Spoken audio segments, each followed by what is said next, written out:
Ndereti ĩgiĩ watho wa kĩgĩna ĩgĩthiĩ na mbere na kũnyita thing'a, Minista wa barabara Kipchumba Murkomen orĩtie kamĩtĩ ya mbunge ĩgiĩ kĩgĩna gũthingatithia rĩendekithia rĩa kuongererwo kwa igoti rĩa maguta ma ngari kuma ciringi 18 nginyagia ciringi 25 harĩ lita ya maguta.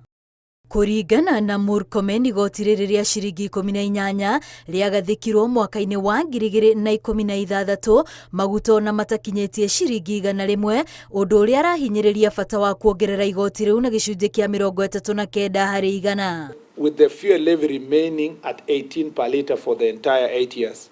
This difference illustrates the loss in purchasing power of the fuel levy over the time due to inflation.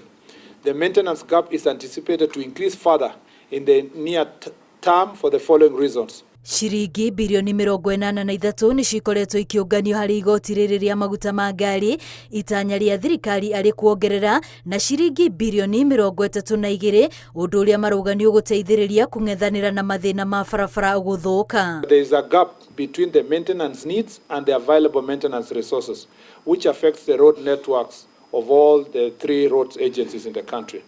There is an absence of a mechanism to guarantee that a portion of the funds allocated annually to rural roads under KERA are used to maintain paved rural roads. Rĩendekithia rĩrĩ rĩa kuongerera igoti rĩa maguta rĩũkĩte, o rĩrĩ ndereti ĩgiĩ igoti rĩa ngari rĩa gĩcunjĩ kĩa 2.5 rĩthiĩte na mbere na kũhiũhia ciande.